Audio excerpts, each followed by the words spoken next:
I guess should we just dive right in? No. We might as well. All right. So I just did these by order of release. This seemed like the logical way. The logical way. So we got all 14 Star Trek movies here. 14 official Star Trek movies. Yes, 14. That's crazy to think about. Woo. Well, here's a real crazy fact that I was thinking about. Do you realize that right now we are living in the biggest stretch between Star Trek movies since 1979? Oh, whoa, we are, aren't we?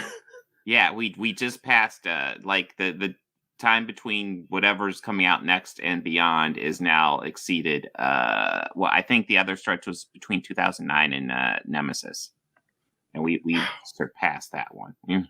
Yeah, no, 100%. I'm trying to remember. Did Beyond come out in 2016?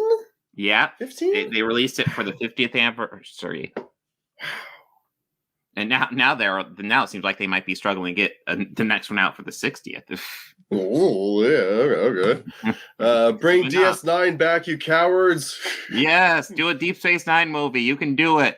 They really should. It's like a crime that there isn't a Deep Space Nine movie. Yeah, well, there was that documentary where they essentially did One Day in the Writers' Room. Did you see that, Lindsay? I did. Wait, actually, yeah, our bad. Why is that not on the list here? We got to include what we left behind here. Come on. I didn't know that existed. I thought about bringing it up, but there's lots of Star Trek documentaries. It would just get bogged down. That's actually a good point. But yeah, but it's a cool documentary, and they did spend a day figuring out what the season premiere of Deep Space Nine season 8 would be. And I was like, yeah. I want this now. Right? That's exactly my thought. Holy shit. Okay, tease us much. Yeah. This is awesome. She's on Deep Space Nine, but as a Vedic. If there was a religious revival on Bajor. Also just a real tearjerker. It's just really well put together, really well paced. Yeah. It's incredible seeing all the actors back together again, even if it's only just for a couple of moments. I think it was Avery Brooks's birthday recently, and they tweeted out a picture of him and Sirach, who played what was his name? His son Jacob, who played Jacob on DS9, and man, the fact that they're still friends just makes me so happy. No, that's awesome that they're still buddies. Yeah. I considered putting on here, but yeah, there's so many Star Trek documentaries. It just wouldn't work. But, also, the Galaxy Quest documentary by Screen Junkies, really good. Did you ever see that? I have not seen that one. No. I don't know. I just saw it in theaters once, and honestly, it got to me. I cried when they started touching on Alan Rickman and stuff like that. And it was just really good. Yeah. Anyway, but Star Trek, not Screen Junkies. Now you got me thinking about how Galaxy Quest they had put together a sequel for it, but it was set to start shooting in 2016, and then Alan Rickman. Yeah. Yeah, you can't do it without him. Yeah, I mean, it just wouldn't be the same. Yeah. Thank God they're not owned by Disney, otherwise they would have deep faked him. Oh my God, it's getting scary. Right. There's all these commercials by people who have no idea. No. All right, I guess we should dive into the yes. Okay, this is. I guess I'll give you guys a hint of my list. There are 4 of these I would consider here. And maybe only one I'd consider D tier. We'll have to deal with negotiations, but that's those are my thoughts going in. And motion picture is definitely an S tier or a D tier. No, I was about to say, holy crap! Just run just the top or bottom, no middle. Okay. Yeah, I don't believe in a middle ground at all. No, listen, I don't hate the motion picture, but. Listen, I feel like the motion picture was set up for people who love Star Trek and were missing the series, and for that it hits them just right. But if you are just coming into this franchise, kind of interested to check out the Star Trek thing, that's it's not going to grab easy opener. Yeah, the motion picture is good artistically. Yeah, but the pacing is so bad. No, it might be visually the best of all the Star Trek movies. Like, and it's got like a fun soundtrack, which I was really able to take notice of because they just kept on doing nothing. Yeah, because there'd be nothing going on, so here's just a soundtrack piece. And I would be like, that is pretty cool. But please, I beg you. Do you know how they made some of that sound, especially for like when they show the cloud or just aspect parts of V'ger? You know how they did that? No, feed me trivia. They had like this like 30-foot long sheet metal that they would bang like an empty like artillery round on. Like a big ass like tank round, and it would just boom. It was kind of cool to watch them recreate it. Yeah, that is very cool. No, technically, the first one is actually amazingly like kind of well done. Like I said, the visuals on it look great. Yeah, I will tell you though, I don't like what was happening with the uniforms though. They looked weird. Everything else looked really nice, but the uniforms somehow weird. work better in the other ones where they just dye them red, and that somehow just looks better. Well, they didn't look like Starfleet uniforms. It was too much of a departure. Yeah, at least I think, anyway. It's like it was all monotone, and it looked like really similar to like some of the guys' skin tones, and it just looked weird. Yeah, there was that aspect too. Plus the story. Like this is like, I feel like this is a Star Trek suffers from this occasionally, where you have, I swear to God, like a half hour of story, but we're going to just stretch it. We're just going to stretch it as hard as we can. Yeah. Yeah. So I guess where I'm sitting with it is I think I'd probably go B tier with it. B is fair because, like, I was thinking of C, honestly. I guess C's okay, like because like that one scene that goes on for so long where they're like fire the phasers. Yeah. Oh my God, it's so slow. Delay that phaser order. Belay that phaser order. And it's like, the thing that's really impressive about this movie is the fact that they managed to keep it going at exactly that pace while not making it sound like that for the rest of the time. Yeah, exactly. It truly never stopped. It's one of the longer Star Trek movies too. I think it might be the longest one until we get to 2009, probably. Or I think Into Darkness was definitely longer, but I think it's like 220, right? 210 somewhere in there. Like that's I think it's 210. It might be 220 for the director's cut. Although I saw this time I watched the theatrical cut, which I hadn't seen in a while, and I have to say, if memory serves, even though the director's cut is longer, it's paced better. It's still not paced great, but it's paced better. Okay, that's interesting. I'm not sure which one it was I watched for the most recent one, whatever's on Paramount Plus. Yeah, it's probably did too, yeah, and I'm pretty sure that's the theatrical. Okay. So it sounds like we kind of agreed on B? Yeah, sure. B, I'm okay with B. We might move it later. If I was all by myself, I would have personally ranked it a bit lower, but I think that might have also just been because, like, we were outside and it was really hot. Well, there'll be times where you're just like, I'll be serious. There'll be times where I just like, oh, I want to watch something Star Trek. And like, I haven't seen the first movie in a while, and it'll kind of hit the craving. Yeah. I can see that. But, yeah. I could see like putting it on in like the background while you're doing something else and enjoying it. Mm-hmm. But like, if that's the only thing you have to focus on, then I would not be into it personally. Go ahead, Lindsay. Oh no, I was just gonna say like during the scene where it takes 10 minutes for them to fly up to the Enterprise, and they keep cutting from Kirk to the romantic shot of the Enterprise back to Kirk. Like, I'm gonna be on my phone for a minute. You let me know when you move on, movie. I like how there's like that one scene where it's just like you've got like the soundtrack and stuff, but then it just keeps on cutting to like images of them just all going like.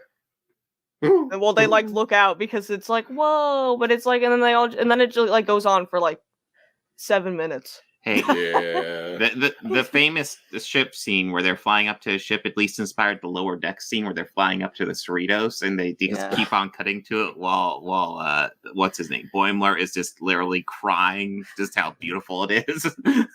And even then, they don't do it nearly that slow. No, they're just really repetitive. It's beautiful.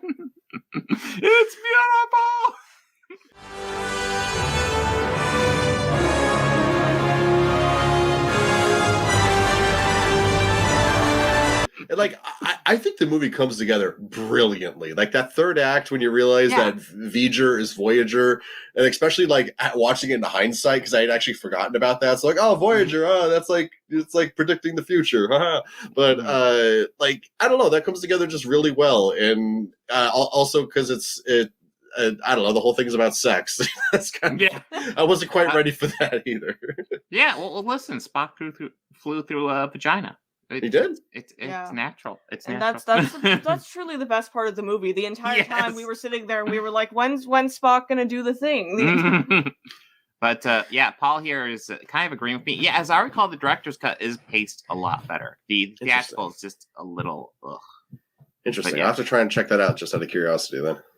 It is longer, as I recall, too. So, what was funny is there was definitely a moment where I was watching this because Paramount Plus, like it shows how much you've watched and the total time. But I'm used to, I think it's Hulu right now that shows you like how much is left. So I saw 220 left at 50 minutes in. I was like, no! How is it this long?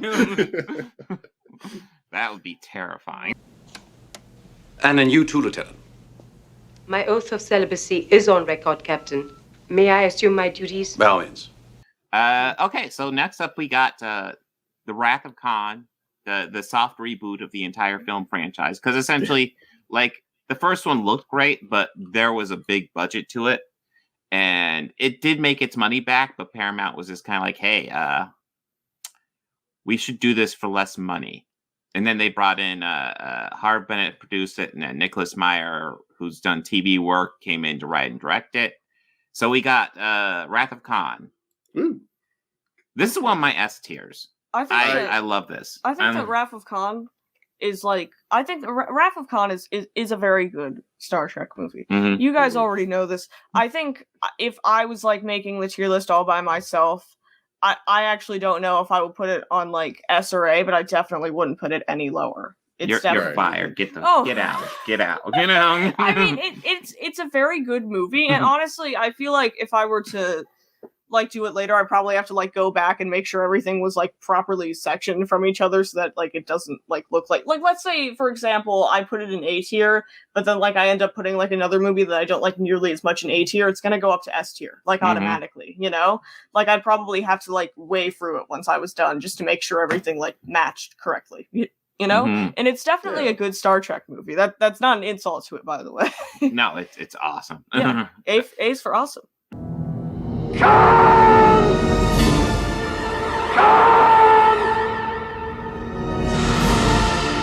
I know. It does have like one of the best soundtracks of that. I know the motion picture is incredible with that crazy sheet metal thing, but the music in Wrath of Khan alone just puts it on another level.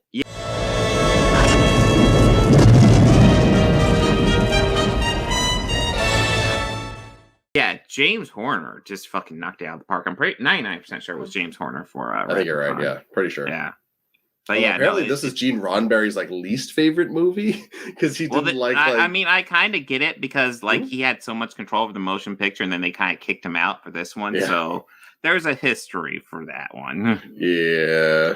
But you know, you just got to pace movies a little differently than a show. You know, that's all there is. Yeah. Sorry, Gene. We love you. Yeah, no, Gene created this franchise, so I can't attack him for that. But, like, I'll be honest, I think sometimes it works better when other people aren't in control of it. Just like, these are great ideas, Gene. Here's what we're going to do with them. Especially because, like, the concept of Star Trek is, like, so collaborative, like, in of itself. Yeah. Like, you really need some cooks in the kitchen in order to really make Star Trek work, I think. Mm-hmm. And I think like we should probably touch on Ricardo Montalban, who essentially comes back as like the crazy Khan. He's over the top, and it's fantastic. It's a glorious performance. I shall leave you as you left me, as you left her, marooned for all eternity in the center of a dead planet, buried alive. It's also great because he's never in the same room of any of them except Chekhov and Paul Whitfield. That's it.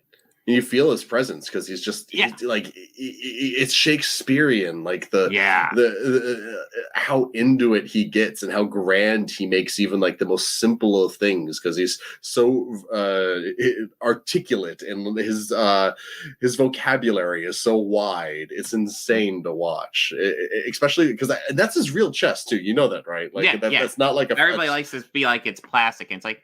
No, if it was plastic, I don't think they would do that. I think they'd be fine covering his chest. No, he's just a jacked dude who's also an incredible actor. Yeah. But so my vote is S. Lindsay, what's your vote? I'm down for S. I actually saw this movie like a year or so ago, like a special screening at an AMC, like right after Nichols died, and it was magic. Like because like so few of that crew is still alive, and I know. Just seeing them all again, it was beautiful. And like any of the movies I guess could have fit that, but like this is just such a good movie for just all of them. It's beautiful. Yes. So I think we're going S, Ashlene. I have been, and always shall be, your friend. I'm okay with that. I have no issue. As I said before, I am perfectly okay with going to S tier. And also Paul Winfield, like that's worth 3 points alone, right? Yeah. I mean, it's Darmok. Come on. Darmok, Angela, Antanagra. I was curious. I'm in Doha. Saka. I always forget that's him. That's so that's so cool. He's in Star Trek a lot. There's lots of actors who just pop up in random roles all the time. Oh yeah, no, it's so sad that the guy that plays Shran in Enterprise wasn't able to ever be that. Like they only gave him that one part. They never brought him back for anything else. Yeah, I know Shran. Yeah, Jeffrey Combs never got to do anything but Shran in Star Trek. Yeah, poor dude. On the contrary, I found it to be quite dull, boring. I'm sorry to hear you say that. He wanted to do more, but no. They just wouldn't let him. They were like, no, you can't. And then he came back as Johnathan Frakes. That's what I'm waiting for. I want them to cast him as two characters in the same episode and just have him play off of himself. I want to see that. Oh, they need him to play off himself. I was about ready to say they cast him in two characters in Deep Space Nine in one episode, but that's true. That's true. Yeah. What I want is for there to be a scene where there are only two characters in the room, and it's both of them are Jeffrey Combs, and he just has to talk to himself for a while. I think that would be beautiful. You have a familiar voice. I don't know what you mean. All right. You annoy me. Next up is Search for Spock. So I know this is an odd one. I enjoy this. It's not great for me, but I enjoy it. I would put this in A because it's definitely it's not like a personal favorite or anything like that, but I would 100% rank it higher than the motion picture.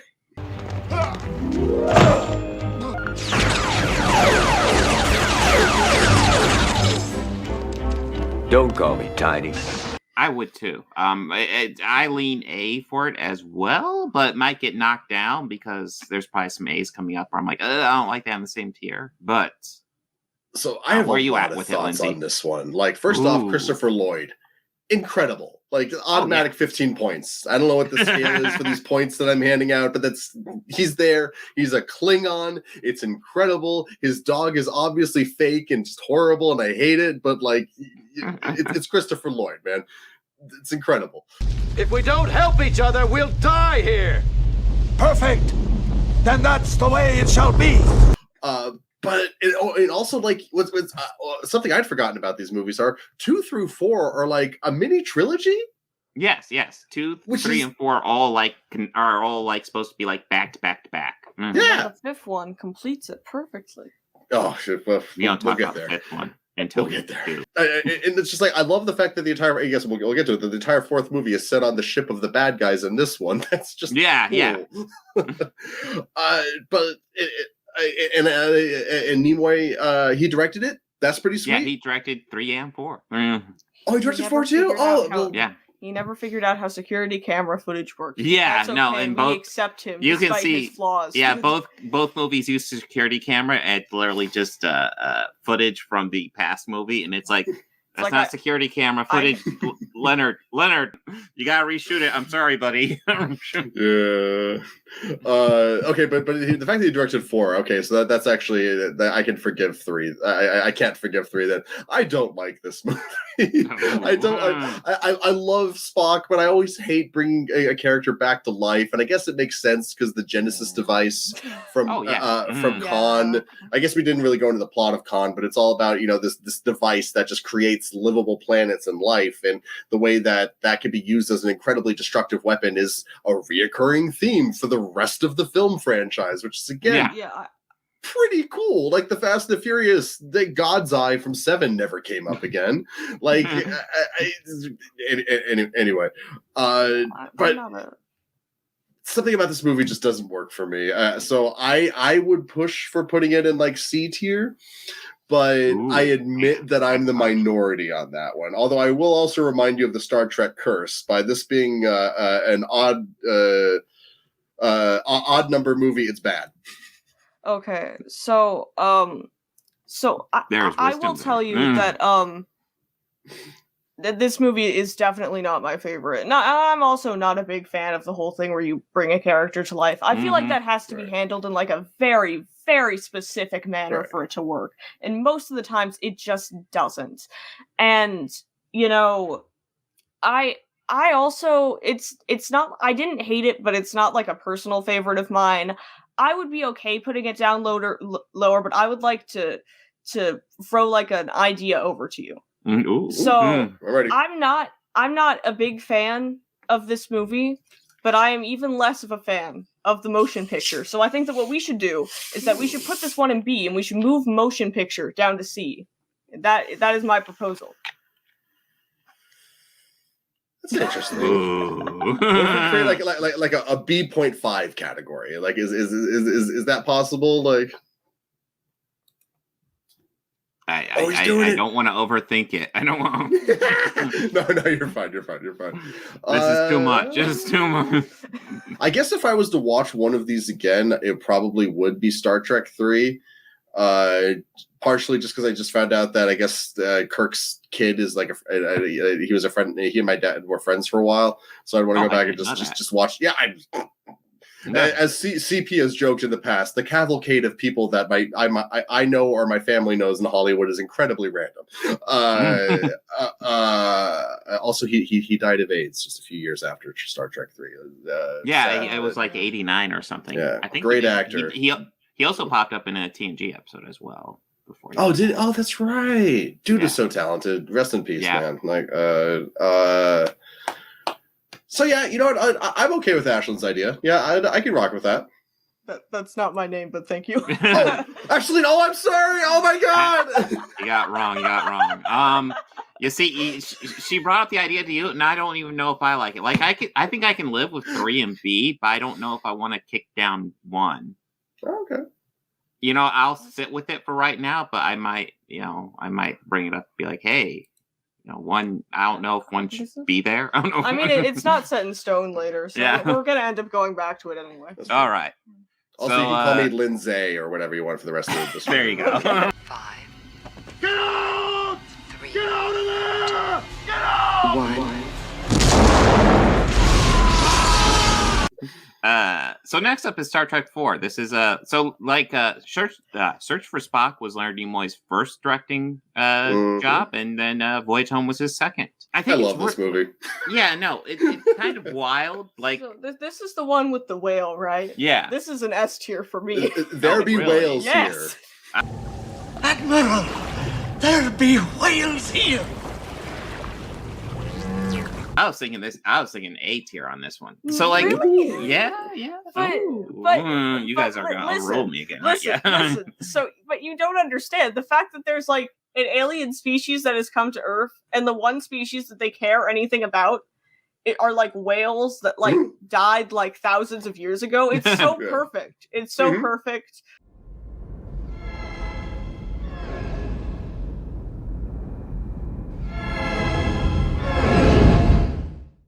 I love hijinks. I think that hijinks are great. Well, and yes, that is something worth noting, because this is the only Star Trek movie they did that's kind of like a copy.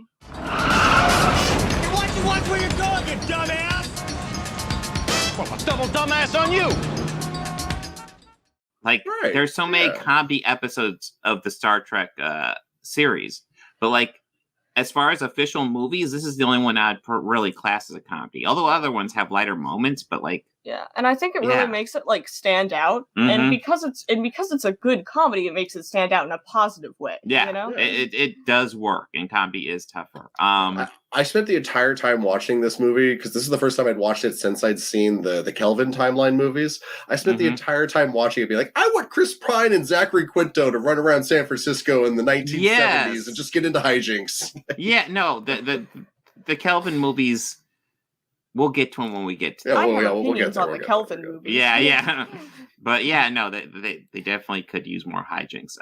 Where were you with Star Trek 4, Lindsay?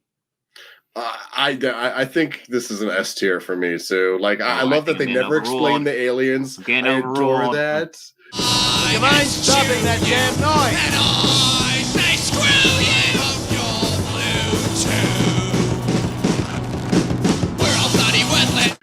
Like it's just like this weird space pod with this thing hanging down and it's destroying everything. And then when they hear the sound they want to hear, they just go.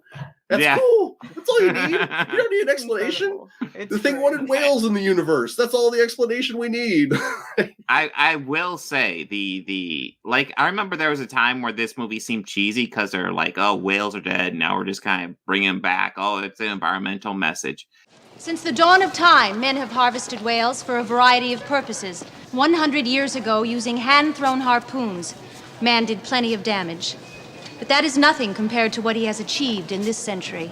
And I'm not going to lie, looking at it now, I'm like, that's actually based. That's awesome. Yeah, it's 100% awesome. And the fact that, again, they're on the ship the bad guys flew in the last movie. Yeah. And they're like figuring it out as they go is so great. No, I love the idea that, like, obviously they have this Klingon ship. So they're like, okay, let's do it immediately afterwards. That way they can go to Earth and cloak and hide. And it's a skeleton crew, so we don't have a whole lot of people. We can just focus on the main guys. They take every opportunity they have for this one, and they make the most of everything they have. So I would love to have been there in the writer's room, and they're like, wait, Klingon birds of prey have cloaking devices. That's perfect. Yeah. I really like the part where Chekhov asks where the nuclear weapons are.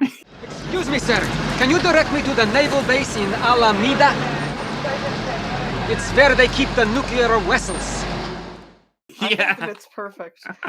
I think I'm gonna air out one of my main complaints with really I guess a lot of these movies. Any movie that Uhura is in, I feel like she is not given her due. Oh, she gets her due in the next one. Hello, boys. I've always wanted to play to a captive audience.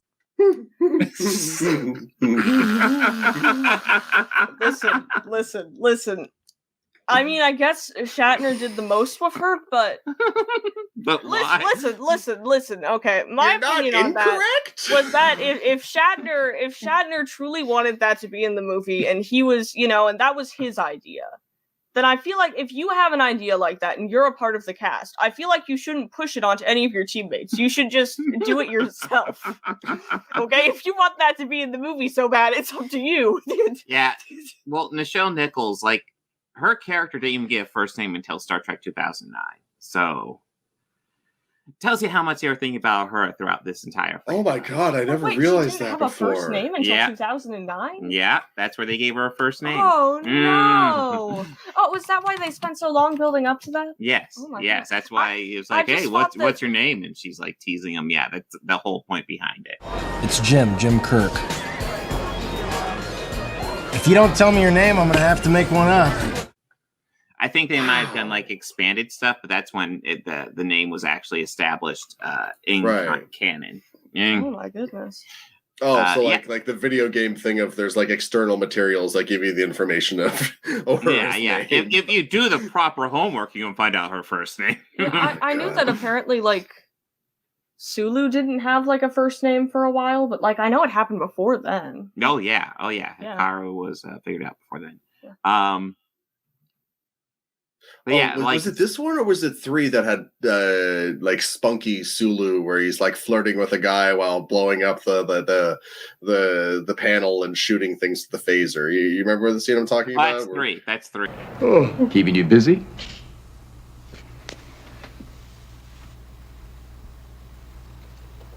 Don't get smart, Tiny. That is 3. Okay, so that gets 3 points. Okay, that was cool. Yeah. He beats up a guy who's like twice his size, and then that's also the one where Uhura gets to point a gun at a kid and lock him in a closet, and then she's not seen again until the very end of the movie. Truly, Uhura kind of just what happens. I feel with Uhura is that like she shows up once and then like you just never see her again for the most part. I feel. I mean, I guess she gets more screen time in the later movies, but like, I don't know. Well, here her in 4. I guess she did all right in 4. In 4, it was her and Chekhov going to get the nuclear energy, and then so she got a little bit. I think the main thing though about that is that you know how they had like all those little comedy sections. Mm-hmm. Like I feel like Uhura didn't really get that. Like it was mostly like she was there when they had like the joke about the nuclear. Yeah. Nuclear vessels. She was kind of the straight man, actually. That's kind of a good point. Yeah, Chekhov was the cartoon character, and she got to just kind of be present. Yeah, but they didn't really do anything with that. She was just kind of there. Yeah. Also, Star Trek 4 cast Sisko's dad as a Starfleet officer, which I thought was really cool. Yeah, and then they brought him back for 6 as well. Yeah, so that's right. Was he in 5? I don't think he was in 5, right? No. Okay, no. Yeah. No one was in 5. I guess should we go ahead and get into 5? Let's. Sure. No, okay, this one is obviously an S tier. This is my one where I'm like, yeah, this is definitely D. I do love the first scene of this movie with like the guy digging and like the dramatic horse riding. Yeah, actually, but like there's potential with the Cybok character. Like, there's ideas here that we could explore, and that, like, when we actually get to them, it just feels so shallow and just. Zachary. Que? Tu? Por favor. And Lawrence Luckenbill, he's like Lucille Ball's like stepson or something like that. Oh, so like he has ties to like the franchise, but that blew my mind when I learned that Lucille Ball is like has a major player in why Star Trek exists. That's so cool. Yeah. So, what did Lucille Ball do? I've never heard of this before. She was one of the ones, like, obviously she was big on TV, and she was one of the ones who was pushing for Star Trek to get made. I think she was a producer too, right? Yeah, I think it was made under the Desilu label. So, I mean, good for her. Thank you, Lucille Ball. Yeah, if it wasn't for Lucille Ball, we don't have Star Trek. Everyone say thank you to Lucille Ball. Yeah. And so that also means we wouldn't have Galaxy Quest, we wouldn't have Mass Effect, we wouldn't, like, there's so many things in our world that we love. Babylon 5. Yeah. It's all gone. That woman was a legend. Mm-hmm. Yes. So Star Trek 5. And yeah, like I was going into, Lawrence Luckenbill, I think, does a good job with the role, with limited 100%. amount he has. Yeah. Share your pain. Share your pain with me. And gain strength from the share. I do love the scene where like Kirk is like, you don't have a brother. I know for a fact you don't have a brother. I don't have a brother. Yeah. He's my half brother. Why didn't you tell us this before? I was not disposed to discuss matters of a personal nature. So that's great. They're dancing around it. So did anyone else notice? So I felt that this movie, just the way it looked, everything felt like it was in like a stark contrast to the past movies, in the sense that I thought that it, in a way, just looked a lot like cheaper, if that makes any sense. No, so and like if it was cheaper, I don't think that's an issue. But like, you know, there have been cheaper It's mainly though that I thought that it just kind of looked, you know, kind of like more like it was like made for like TV than other movies. Oh yeah, so like part of the deal with taking the franchise away from Gene Roddenberry was that they needed to be cheaper made. So like 2, 3, and 4, like when you compare them, the visuals in those movies are quite a bit like cheaper. The fancy shots are quite a bit more limited than they are in the first movie. Doesn't really stick out to you. That being, much, though. because like the character stuff is so good, and you just are, the stories are so engaging, it doesn't really bug you. And then this one doesn't have that to save it, and it just looks so goddamn cheap. Like, even if it had that to save it, this one looks cheap. Like that, the shuttlecraft crashing into the dock is so bad. Just in general, like everything about it looks like it would be like, like it would look good maybe for like a TV show, Yeah. What's funny too? I just looked it up. This one cost $2 million more than 4. There's no excuse for that. Oh, no my excuse. Goodness, no. Well, 4 was really good. Just to keep praising 4, like it was brilliant with its budget. Like the scenes of like the crew in San Francisco, that probably didn't cost very much. So they took the money that they saved doing that and recycling sets from the previous movie and just went freaking nuts with like the Starfleet like falling apart from the super alien weapon. That's good budget management right there. Yeah. But we really have to thank Shatner for the deep storyline of this one. Merrily, which is why we should put it in D. So Nimoy done the past 2, and then I think there's a clause that says if essentially Nimoy gets to do something, Shatner gets to do something. So Shatner directed this one. Oh, Willie Shatner. And it was supposed to be the last one for the original crew, but man. He had his hands in the story, so like it's tough not to look at this and just feel like it's a Shatner ego project, because it feels like one. Shatner it starts with him climbing a mountain. I regret to inform you that the record for free climbing El Capitan is in no danger of being broken. Shatner has good taste in costuming, but I don't know about and I refuse to explain that to anyone, by the way. Me and my father are the only people that understand what I'm talking about, but that's okay. That's okay. He complimented her Alice in Wonderland costume at a con. You're all dressed up like little... what? A fairy tale. What's the fairy tale? Alice. What? Alice. Alice in Wonderland. Exactly. My God, it's Alice in Wonderland. You look beautiful, and your face and hair, everything about you is Alice in Wonderland. Okay, that gets him 5 points. Okay, good job. So now it's S tier. But it's complimented her costume at a con tier. Like it's its own tier. It's the top. But so apparently, like, this story was supposed to be about all the crew eventually turning against Kirk. But essentially, DeForest Kelley and Leonard Nimoy, like none of the rest of the cast like that, but only Nimoy and DeForest Kelley had enough sway to get them to change it so that at least they don't. Could they at least have okay, I'm gonna weigh in for a second here. Mm-hmm. Like, could they like have at least let Uhura like? Uhura gets the fan dance, Ashlene. It's wonderful. It's a great moment in Star Trek history, and not mocked and ridiculed. Uhura, I feel like gets to do like nothing in these movies. It's so disappointing. It's so disappointing. Listen, I stand by my statement from earlier that if Shatner really wanted something in the movie that bad, he should have done it by himself, because you don't dump that on your coworkers. Listen, Nichelle Nichols was not the youngest actress when she did that.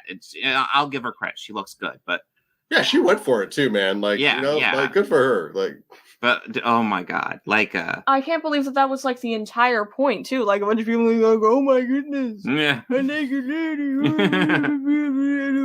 Hey, look, if there's anything Star Trek fans love, it's naked ladies. Just Hey, at least Lower Decks. Didn't Lower Decks do the same thing with? Dance, boy, dance! Ooh, yeah, feels good, feels right, yeah. Hey, stop that! Now you're distracting me! Man, you guys are gonna get me into Lower Decks and like, okay, all right. It's awesome. Right. It's awesome. Oh, that's amazing. for gender equality. Yes. Also, I do want to see the episode of Brave New World where Boimler is there, but in real life. Like that's pretty cool. That was a fun one. Yeah.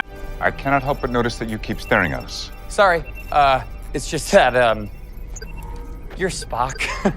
I know one of the main things that I noticed about that episode is that I thought that Boimler I could like recognize pretty well from the original. I felt like, oh my goodness, I have Mariner. I felt like Mariner was like, you could tell who she was, but she was definitely a lot more toned down, and I understand why. And it's because it's live action acting. Yeah. But like, you know, just expect for her to be a little bit different than you remember her. Also, just what's his face is just a great actor. Like The Boys, Scream 6. Wade? Yeah. Yeah. Although it's kind of obvious he was the killer in that Scream movie. It is the same guy. I thought that guy looked familiar. I just remember seeing him on the poster thinking, he's probably the killer, isn't he? It's like when Ben Kingsley showed up in that the Prince of Persia movie. It's like, why are you here if not to be the villain? Yeah, exactly. It's like whenever you see a famous actor pop up in Law and Order, it's like, oh, that's the killer. This is why I don't know who anyone is. I enjoy movies better. But anyway, Star Trek V. It's a D for me. This one's boring. It's got ideas, and I always like. I feel like they're really aping off Kirk because there's that Klingon crew in here that has that is kind of just tacked on. Yeah. For no reason. I keep on forgetting they exist until I watch this movie. I completely forgot about them. Aren't they like trying to like destroy like Kirk for like honor or whatever?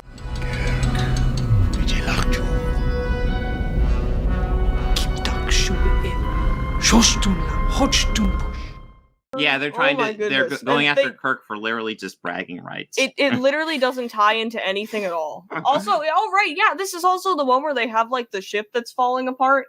Red alert. I just fixed that damn thing. Yeah. And honestly, I feel if you're a Klingon and you're going after someone, like I feel like this was how it would go if I was writing this, which I wouldn't write this because why would I be writing this? But if I was writing this and I had to put in like a Klingon plot about this where like they wanted to kill Kirk or something or whatever, but I had to put them in like a really broken down ship, I would literally have them like go on screen with each other and I would have Kirk be like, my ship is terrible right now. And then he would be like, there's no honor in killing a man in a broken ship, and then they just leave. Yeah, that would actually have been pretty in character, wouldn't it? It's like I feel like that would actually make sense. Like I feel like that's something that like a Klingon would do. So this is S tier, right, guys? You see, Father, what you don't understand about this movie is that it's really deep and meaningful. They include the classic, beloved, and extremely deep Urfian song, "Row, row, row your boat."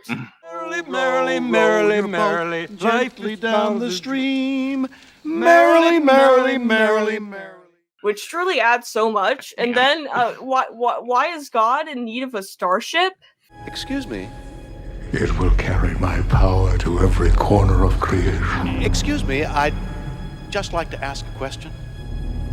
What does God need with a starship? I feel like why it should get D tier. We should also talk about that Kirk falling scene. That looks so goddamn bad. Oh god. I honestly don't even remember that. I might have like blocked it out of my mind or something because I didn't watch it. It only lasts for a couple seconds when he's falling off that mountain, but like, wow. I feel like I can visualize it, but I just don't remember it. You know, it looks like William Shatner just being hung in front of a green screen while they play footage behind him. I didn't even feel like he was being hung. I feel like they just turned the camera upside down in order to like. Yeah, maybe. It might have been that simple. I think we're actually all talking D tier on this one. Yeah, it's so deep, which is why it should go there. Really, I mean, it's got some of the most iconic stuff in Star Trek, but not for the reasons you want. Yeah, exactly. Yeah, I think chat's agreeing. Good job, Kenny Hankins. There's nothing amazing about it. I know this ship like the back of my hand. Yes. So we're at Star Trek 6. This one actually ended up being the final one for the entire original cast. They came back because 5 was not good. 5 was perfect in every way. So they came back for 6. This one, they also brought back Nicholas Meyer, who did Star Trek 2 for this one as well. And this one is a classic story that is completely politics free. Yep. It's about like the Klingon homeworld is suffering, so the Federation decides to reach out after years of Cold War, reach out and try to build an armistice with them. So there's There's no real world parallels between this and real life at all. This is like, this probably has to be the most political movie, obviously. Probably. This is also, like, I'll go ahead and say this is one of my S tiers as well. I'm going to be completely honest with you. I know we only watched these movies like a month or so ago, but like my brain isn't like picking up any scenes from this one. Could you just tell me something cool and memorable that happened so that my brain can work correctly? Okay, so they have that awkward dinner with the Klingons. We need breathing room. Earth, Hitler, 1938. I beg your pardon. Oh right, yeah. This awkward. one, I love this one. This one's perfect. Yes, so good. Kirk has to deal with his internalized prejudice. But you know how I feel about them. They're animals, Jim. There is an historic opportunity here. Don't believe them. Don't trust them. They are dying. Let them die. Yes. And Spock is based as always. Yeah. It's good. Yeah, that's like true. This is the Kirk is racist arc, which, I mean, it makes sense following the movies, how he's just pissed at Klingons after what happened to David. And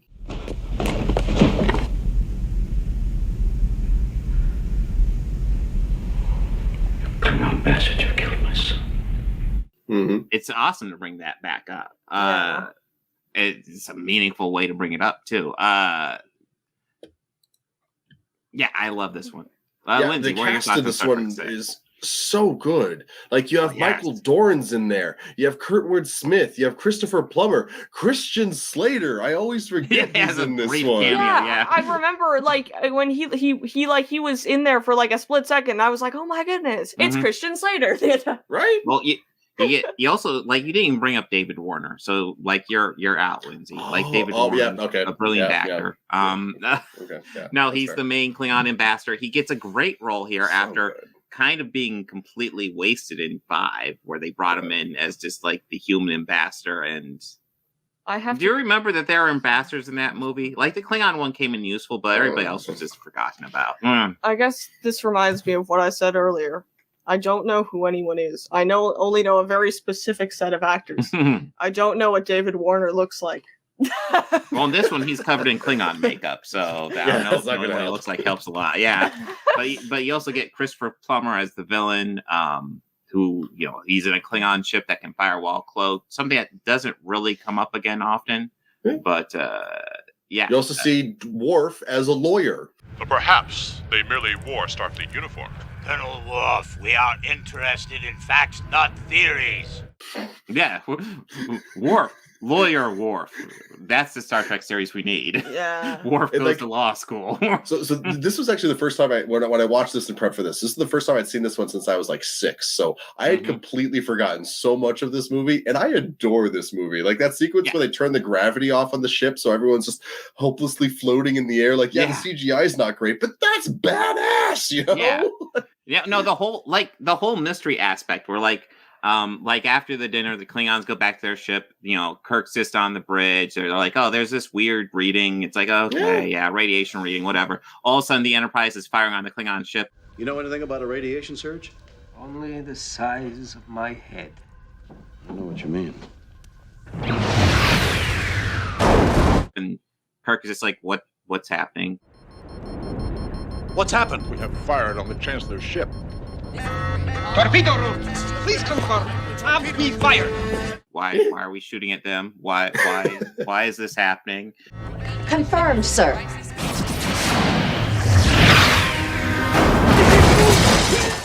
On ship's getting attacked. He's like, how? What? Huh? And you're just left completely in the dark as essentially the Federation is attacking this Klingon ship, and our main guys are like, we're in command of this ship. What's going on? I don't know. This is the bridge. Do you read? Torpedo Bay, did we fire those torpedoes? Negative, Captain. According to inventory, we're still fully loaded. We haven't fired. Captain, according to our data banks, we have. Twice. Captain? And I love the mystery aspect of this. Yeah. It's a classic murder mystery in space. In space it is, yes. So yeah, so my ranking was S. What's your vote, Ashlene? My ranking is also S. Lindsay? Yeah, I think I said A on the one that I sent you guys last night, but after just talking about it, I'm just so happy. I want to watch that anti-gravity scene again. Yeah, it's S, like Cry havoc! And let's slip the dogs of war! And Worf is a lawyer. Like, how it's so. I kept watching his scene, being like, that can't be Michael Dorn. This is like a year away from him getting cast as Worf. It can't be, and then it was. It's not actually like Worf. No, this was. I believe this was like 3 years into TNG when this one came out. Really? So, yeah. Oh, that's even cooler then. And it's not like actually Worf. Isn't it like a relative of Yeah, I his? think it's supposed to be his grandfather. Yeah. But it's Michael Dorn playing a lawyer. Yeah, it's essentially lawyer Worf. Yeah. Can you imagine, awesome. like, they casting Blakey on his name, but Garrick as another Cardassian just to be cheeky? You'd be like, what? That's Garrick. It's insidious. They famously do that a lot, but okay, so here we go. The transition movie, Star Trek Generations.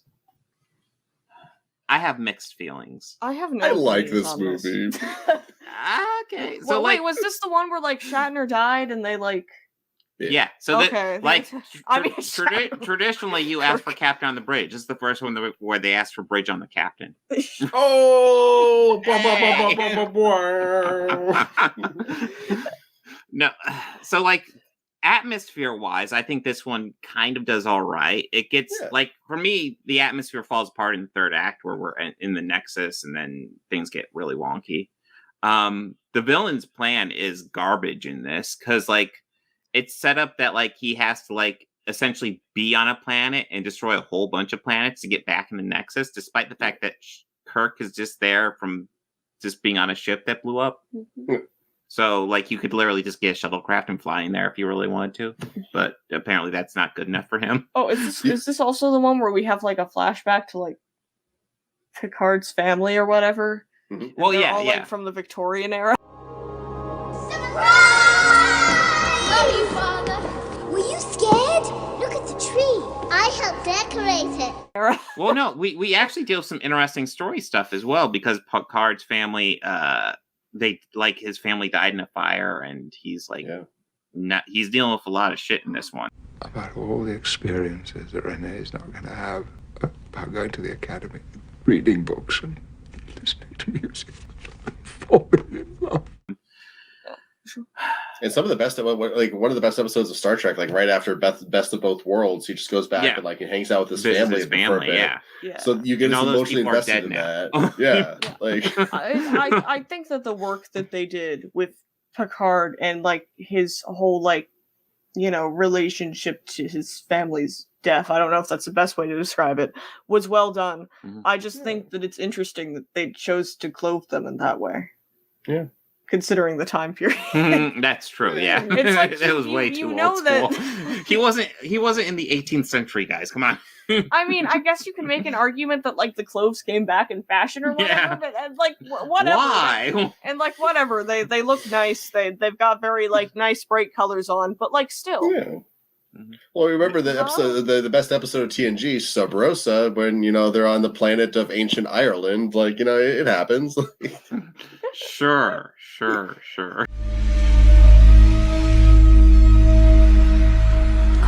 Ronan.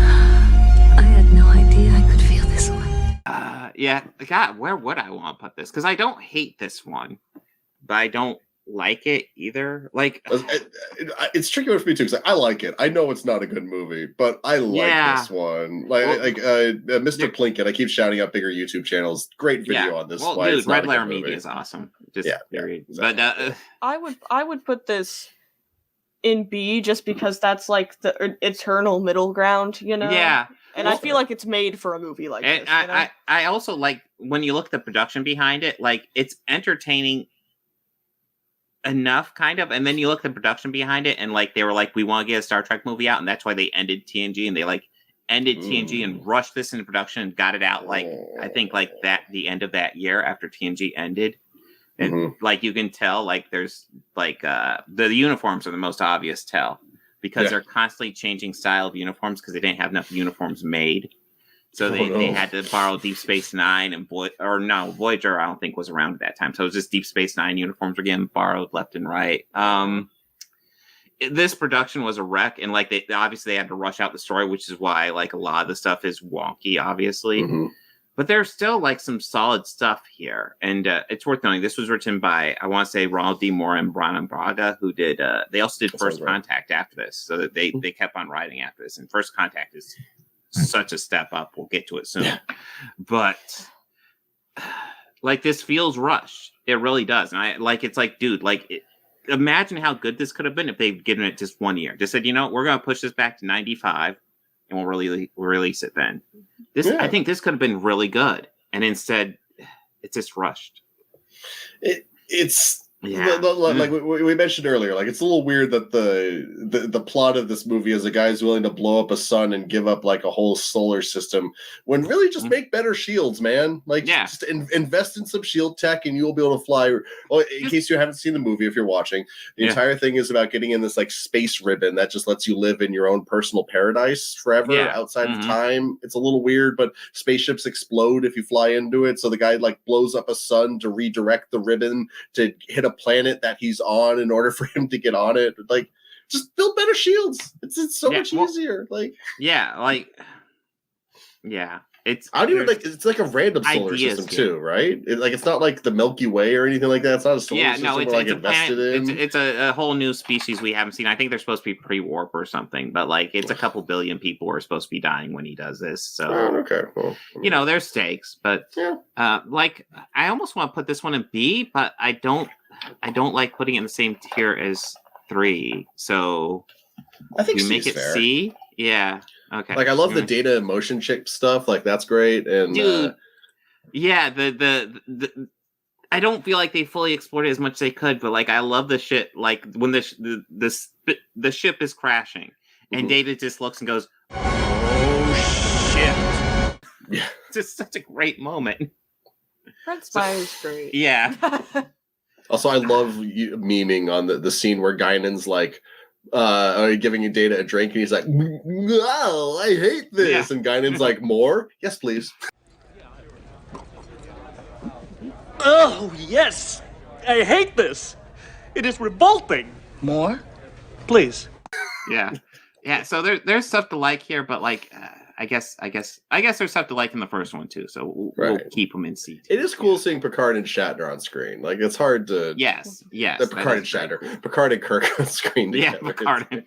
Listen, Patrick Stewart's such a good actor. He embodies the role, and Kirk is just Shatner. You're a Starfleet officer. You have a duty. I don't need to be lectured by you. I was out saving the galaxy when your grandfather was in diapers.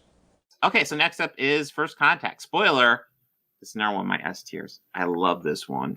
So one of the aspects I love about this is how essentially it's kind of like Star Trek 2, except in Star Trek 2, it's Khan, the villain, who's essentially gone insane, and he will stop at nothing to end the Enterprise. I'll chase him round the moons of Nibia and round the Antares maelstrom and round perdition's flames before I give him up. And this one, you get the same thing, except it's Picard. In this movie, Picard goes insane, essentially, and he will stop at nothing to stop the Borg from taking over the ship. I will not sacrifice the Enterprise. They invade our space, and we fall back. They assimilate entire worlds, and we fall back. Not again. The line must be drawn here, this far, no farther. And I love the fact that like they actually have Patrick Stewart, because like you can't, like William Shatner is good with a good director, but you can't give him a role like that. You can give to Patrick Stewart and he can carry it. What's that scene where he's like, "And I will make them pay. I will make them pay for what they've done." Like, holy shit, Picard. Yeah, he is. He's a little damaged from the Borg. He's a little damaged. And this movie does a good job of exploring that. And yeah, I love this one. There's not perfect, but it's close enough for me. Well, and this one also started a trend because I think this is the one that really. Oh, I mean, I guess Wrath of Khan technically started the trend of getting revenge, but then like this one kind of like solidified the trope in a way, and like because like all the Kelvin films are about guys getting revenge. Yeah. But you know what? This one is like you said, it's a really interesting character study in a way for Picard. While it's also pretty action heavy. So it kind of does the best of both worlds. Boom. As he does a descent. Oh, that's not as popular a two-parter.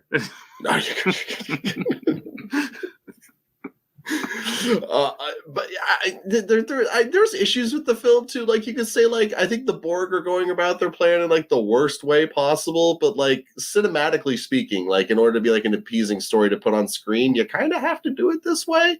Also, this is the closest to DS9 movie we're gonna get with the I know. Defiant gets a cameo with Worf. Yeah. Right. Yeah, that is cool. Oh wait, is this the one where it's like happening during the Dominion War and like No, that's next one. That's the next one. Oh, we got issues with the next one. That's part of it. It's like, how dare you waste that thing? There was an entire war going on. Yeah. And you all couldn't even be bothered.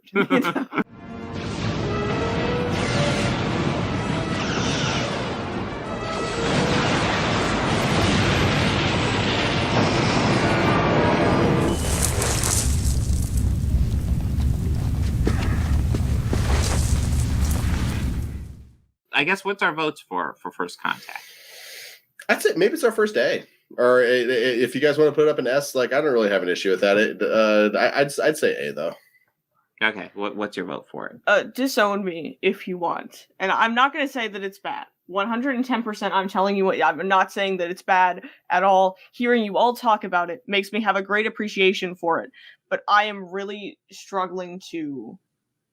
So listen. Okay, so Worf says assimilate this, and then shoots a bunch of Borg. Assimilate this. Like, that's all you need to know. It's awesome. Right, yeah. You see, the issue with this is that like you guys are talking about it, and all I'm envisioning is like the Borg stuff from the original series from TNG.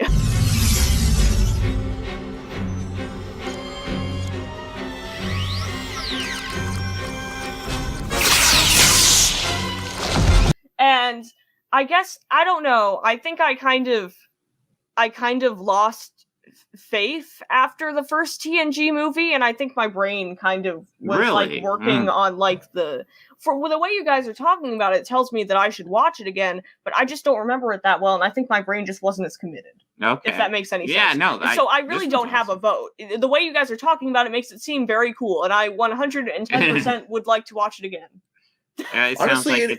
It sounds like it's going A that way because if it's not sticking in our brain. It did introduce the Borg Queen, which is pretty sick. The Borg Queen. Yeah, and this is the Alice Krige playing the Borg Queen version, right? I think. Yeah. You know what? I'm okay with putting it in S tier. Then, yeah, that's pretty cool. Oh, is that the one where like the Borg Queen has like the whole thing with Data? Yeah. Oh yeah. Oh yeah. I like that scene. I can't remember. There's kind of like almost like that's a good thing to bring up because there's almost like a sexual thing going on between those two. And it's weird, but it's intriguing. Yeah. Yeah.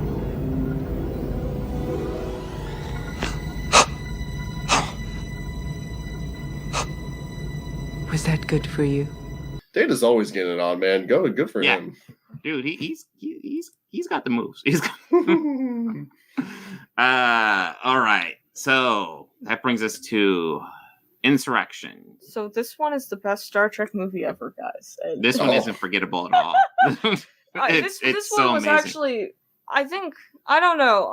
This one was actually fairly memorable for me, but not in a good way. I don't think this one's terrible. I think like this is like okay for like a two-parter in like the TV series, but for a movie. Oh, wait a minute. No, I don't. I actually don't remember this one at all. I'm thinking of another movie. I take everything I said back. Well, this is actually the one that took place during the Dominion War. Oh, right, yeah, I remember this one. Worf, like, gets up onto the fight, and he just, like, leaves in the middle of the war. Yeah. So, like, you have a war going on, and it's so obvious. Okay, let's do let's have the Enterprise do one of the most important missions of the war, and have that be a movie. Yeah. And no, instead we have this side story with the Baku and the Sona, and then some lines to indicate that the Sona are working with the Dominion. Look at this. The Sona are known to have produced mass quantities of the narcotic Ketracel white. But why are you working with the Sona? That could we? Oh, was that? I forgot. I missed that. Is the Sona working with the Dominion?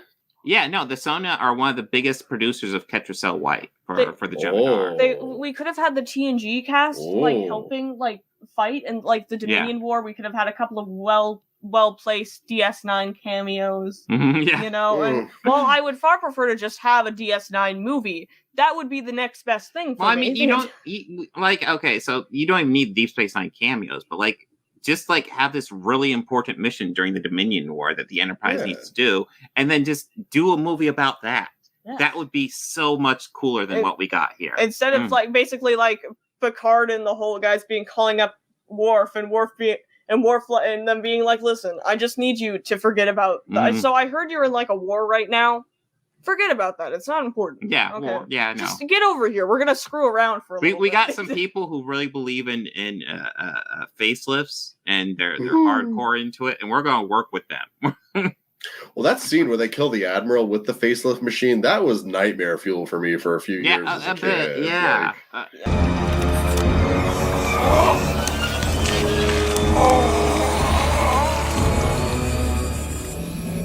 I'm gonna be completely honest with you though. I can't remember anything about this movie except the part where they decide that it's the Dominion, except that the Dominion War isn't real anymore. The Dominion War doesn't matter to Worf, and it doesn't matter to anyone else. I mean, that is something that does drive me nuts about this. It's such a missed opportunity, but just judging it on its own. Truly, the crew of Deep Space Nine are the only people that do anything ever, and we're not including Worf when we say this. We're not including Worf. But this it's just not a great movie. And like I said, if there's a two-parter in the TV series, it would have been fine. I would have been okay with this. But as a movie with a bigger budget, you have it's the Sona and the Federation working together to spy on the Baku because they have this planet that makes them younger, but it flies in the face with some of the themes of some of the better Star Trek episodes too, where it's put the needs of these people ahead of the galaxy and stuff like that. It's really wishy-washy, and I don't know. I'm okay with kind of the overall story, but I don't know. I just don't care about it too. It just has no impact. There's no impact at all. The conscious decision to have this take place during the Dominion War, though, is just so terrible. Couldn't you have done it at any other time? I'm trying to judge it for what it is, but yes, that's it. It's so wasted. What's his name as the bad guy? The guy who killed Mozart in F. Murray Abraham.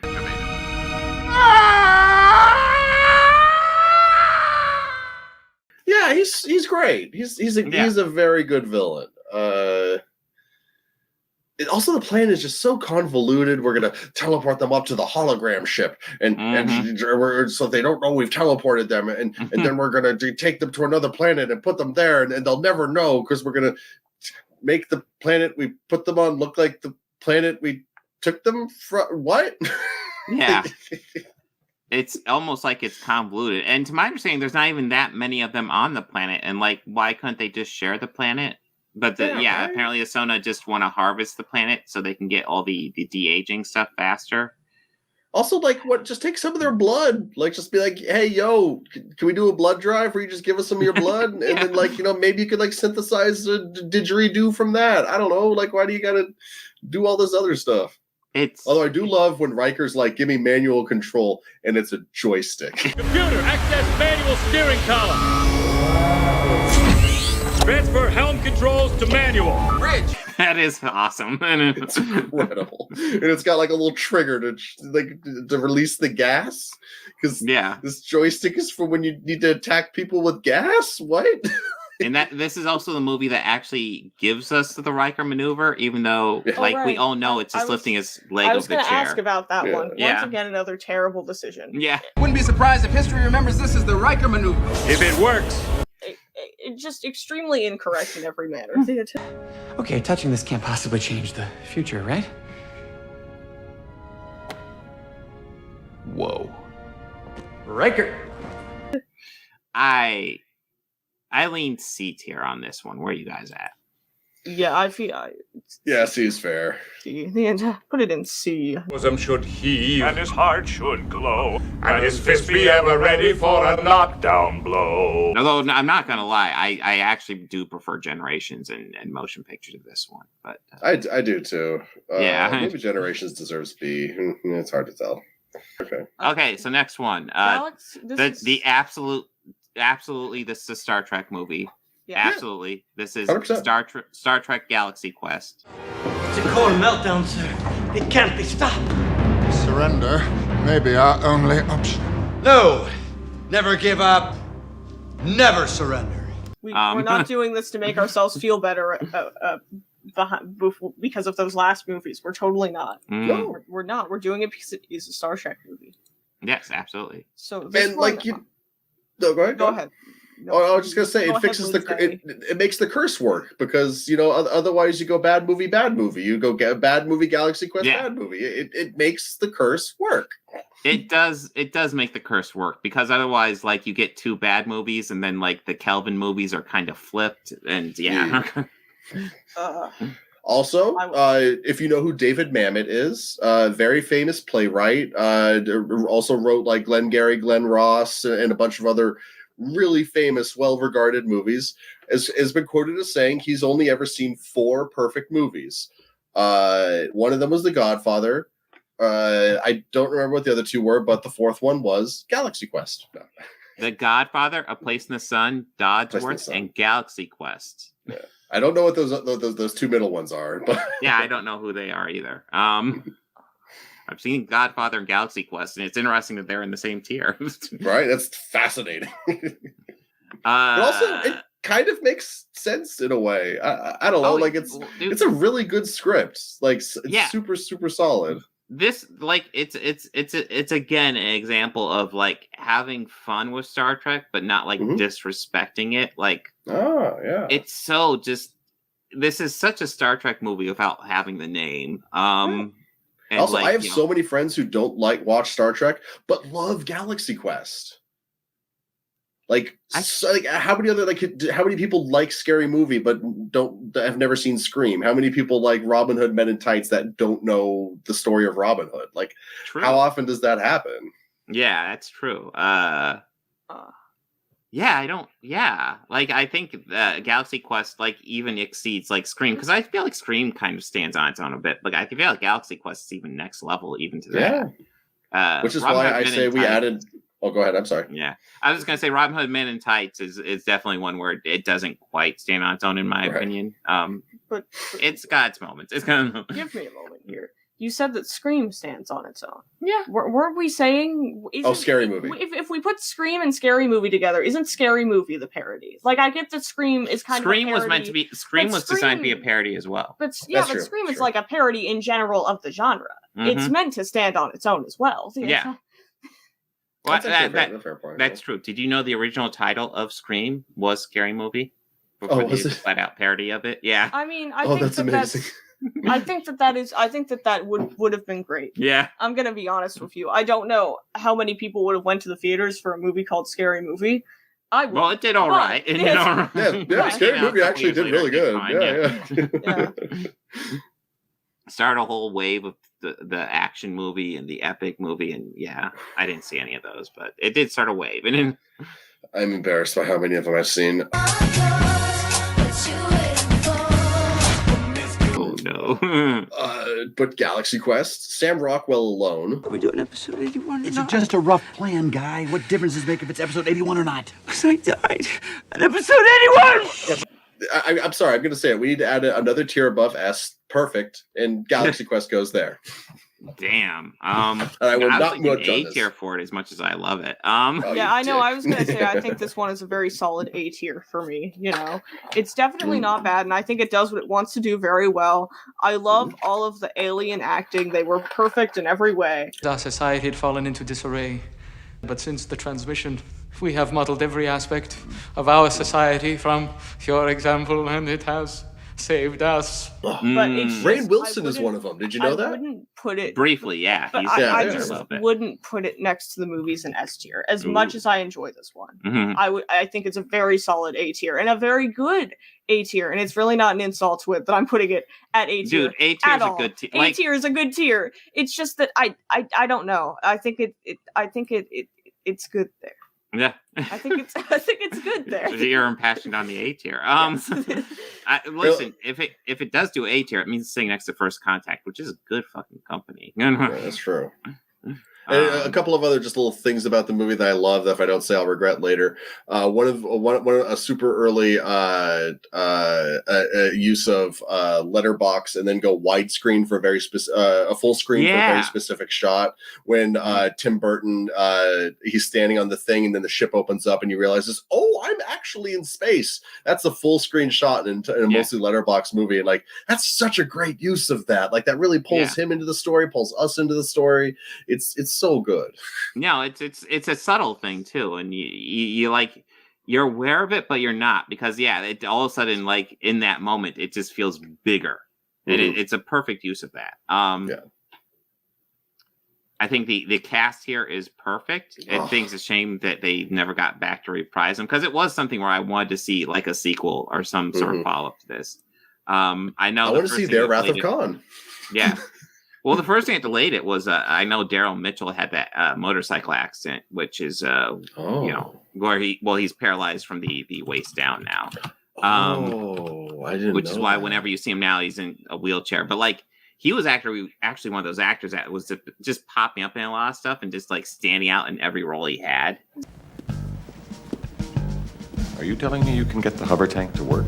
No, of course not. But we don't need to be holding 4 aces if they think we're holding 4 aces. So it's like I would like to have seen the alternate reality where that tragedy never happened to him, and just see what happens to his career from there. But you also get Tim Allen as the overconfident William Shatner type, and he's perfect. Truly, he did so well in that film that he almost looked like William Shatner to me. Had I moved an inch to the left, the beast would have killed me. On the other hand, my crew was in danger. How did you know what to do? Come on. Got my crew. I'm not a commander, huh? I think that's the goal. Yeah, exactly. He did such a good job. That was my point. But you got Alan Rickman, you got Sigourney Weaver, you got Tony Shalhoub, you brought up Sam Rockwell. Just absolutely amazing cast. Like I said, I think it's an A, but Oh, and Justin Long has a role there too as well. And then you brought up Rainn Wilson. Enrique Contani is like the main Thermian. Commander. Excuse me? I must speak to you. It is a matter of supreme importance. We are Thermians from the Klaatu Nebula, and we need your help. And if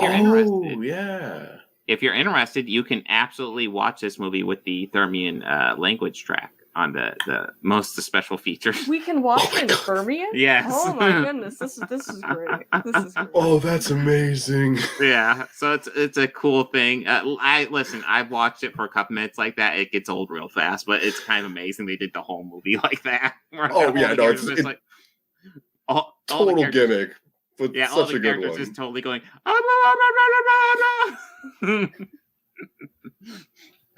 But yeah, that makes me happy. I'm gonna have to check that out. I'll probably only watch like 5 minutes of it too. Yeah, no, it doesn't last long. So we'll go A tier with it right now. Go!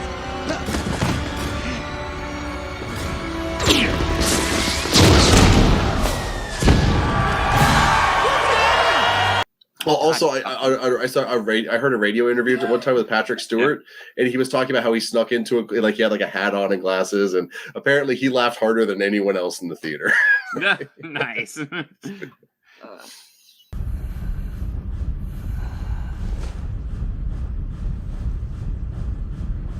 minute to firing sequence. So I think this one is very special in many ways. Nemesis. This one is just such a real movie that exists. That is my belief on it. Is a movie that exists, and Patrick Stewart truly has found his clone. Truly, they look the same. I love Tom Hardy. I think he's a phenomenal actor, and getting him to be the villain should just be like, oh, this is a great movie. But like, he is supposed to be the clone of Patrick Stewart, and he does not remind me of Patrick Stewart whatsoever. And I hate. Okay, so there's so much wrong with this movie, but one thing immediately that stands out is like, you already have Patrick Stewart, who is a great actor. Have him play the villain if you want to do this angle. I like how why are we missing this opportunity? I also like how they did the thing. Oh, it's supposed to be like him when he was younger, but it's not supposed to look like him when he was younger though. He looks different because of like things, and there were flaws. Not quite the face you remember. Not quite. A lifetime of violence will do that. And then they like show a picture of him when he was younger, and it just looks like him. Yeah. It's just a photo of him. It doesn't work. It's like you can't just pull out that excuse and then not use it. Well, then that's the thing. So then later they like Crusher even explains, oh yeah, he had some encoding it because the whole point is he looks younger, but he's supposed to pass as Picard, and he had like some DNA in him that would allow him to rapidly age at some point that was never activated. Shinson was created with temporal RNA sequencing. He was designed so that at a certain point, his aging process could be accelerated to reach your age more quickly. And I was like, okay, just have that activate, explain why he looks older, and then boom, Patrick Stewart is your villain. Yeah. But there's other things wrong. The thing about it is that like it's not even like I think that the actor that played young evil Picard did not do a bad job. But it is just, it's like he didn't even seem like Picard at all. Like, genuinely, I think that the actor was like, there's no way I'm going to pass as young Picard. I'm just going to do my thing. And he should. Tom Hardy should do his thing. Tom Hardy should always be allowed to do his thing. I'm a mirror for you as well. Not for long, Captain. I'm afraid you won't survive to witness the victory of the echo over the voice. I just don't think he should have been cast. That would have been. I'm actually so sad that that's not the world we live in. Now that you brought that up, just having Patrick Stewart versus Patrick Stewart, that would have been great. Dude, I don't think I've ever seen Patrick Stewart just play a flat out villain. And what a great idea, dude! Let's do it. He could do it. Yeah, that's a really good point. What are your thoughts on Nemesis, Lindsay? We've been yakking on it. It's the most forgettable one for me, honestly. Like, I remembered this one, but like for all of the wrong reasons. Mm-hmm. You remember like that whole thing where like young Picard can like just like show up in places, and he like immediately uses this for like terrible reasons. Oh yeah, reasons that aren't even like relevant to him being evil or whatever. He just decides to like be creepy. I believe this is the only Star Trek movie with a grape scene. Mm-hmm.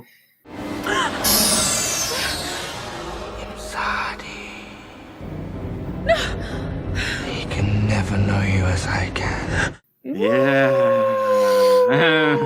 Oh no! We remember later when they were like, "Oh my god," and that was like so terrible and crap. And like, Deanna, if you want to like get out of Dodge, like I respect that. Deanna was like, "No, I must stay," and it's like, you're allowed to leave if you want to. Like, take your check and go. No, that's right. Because what was it? Like they didn't want to pay her, and then they're like, "Well, if you're not going to take this paycheck, we'll give it to Jerry Ryan." And Marina Sirtis was like, "There's no way in hell Jerry Ryan's taking that paycheck," and Jerry Ryan didn't. And then they came back to Marina Sirtis with a better offer. Jerry Ryan's a badass. Good for her. Yeah. No, Jerry Ryan's based as hell. I love Jerry Ryan. I love her character, even though they put her in a terrible cat suit. So it's Baron Picard, by the way. It would have been at least a little bit better if they did let her burn it like she wanted to, but like I have a feeling what's his name took it home. Like I don't want to think about what happened to that suit. Yeah. Anyway. But anyways, love you, Jerry. Nemesis. So this one also, like, you can tell they're really aping off Wrath of Khan for this one. Oh yeah. They're making a villain that has deep ties to Picard. and it's supposed to be it's clearly a revenge story, and they're trying to set up so much like that. It doesn't work, especially since they've already kind of did the whole revenge thing with First Contact, and they already did it so goddamn well. Yeah.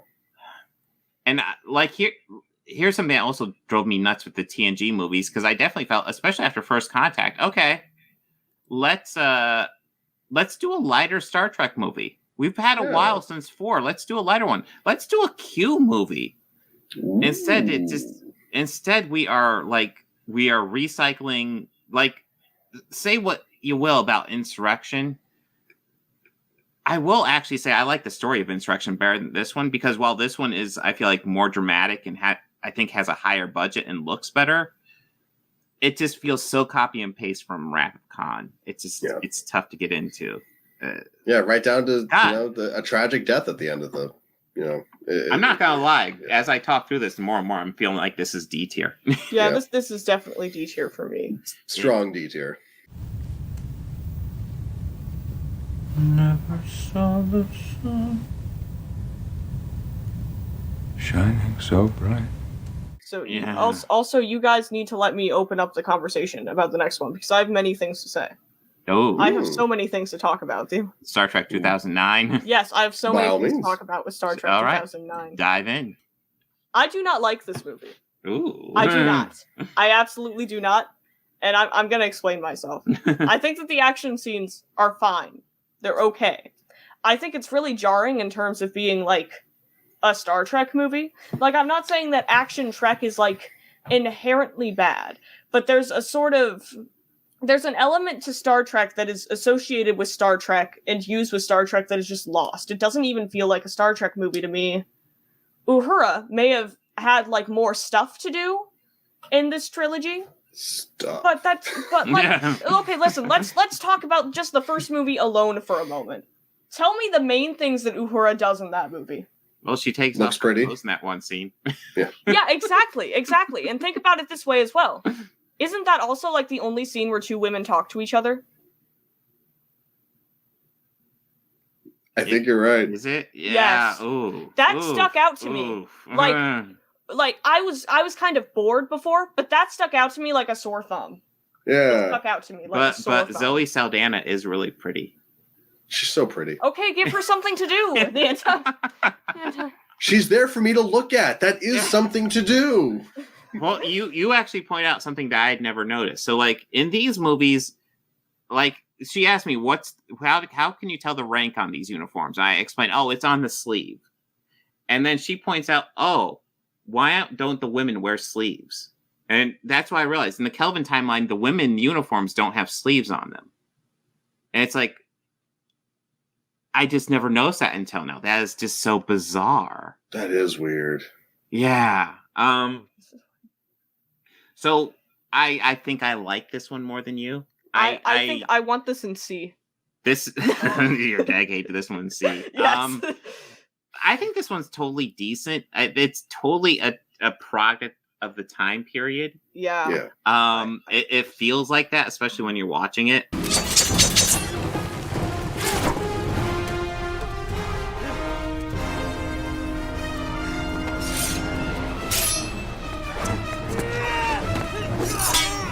Especially now. It's very action movie Star Trek. This is Star Trek as a Star Wars movie. I don't know. Like, I think the actors all do a great job kind of bringing back the roles, and I like that this kind of resurrects Star Trek movies, at least for a little bit, after Nemesis killed them nicely.